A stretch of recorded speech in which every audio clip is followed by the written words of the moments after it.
আসসালামু আলাইকুম viewers, welcome back to my channel Rina's kitchen.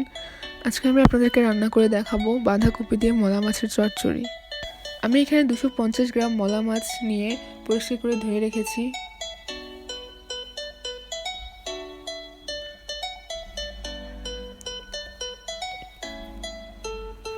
এবার আমি দিয়ে দিচ্ছি 1 চা চামচ হলুদ গুঁড়ো,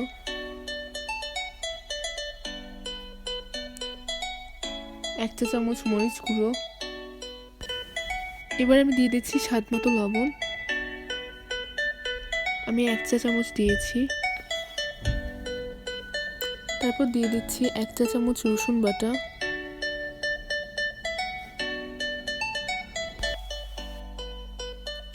তারপর দিয়ে দিচ্ছি 2 টেবিল চামচ সয়াবিন তেল,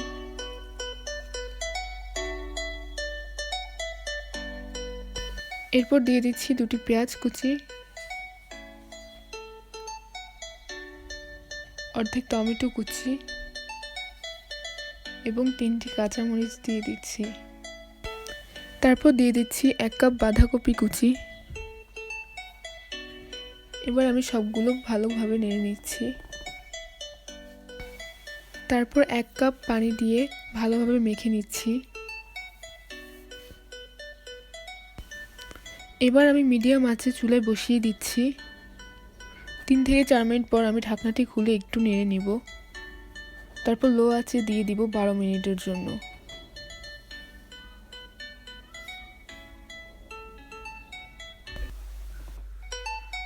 বারো মিনিট পর দেখুন আমার মলা মাছের চচ্চড়ি হয়ে গিয়েছে।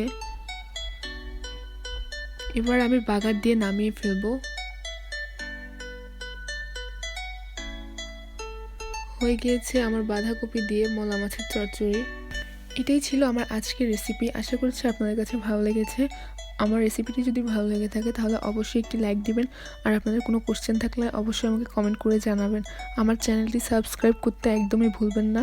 আজকের জন্য এখানেই বিদায় নিচ্ছি। আল্লাহ হাফেজ।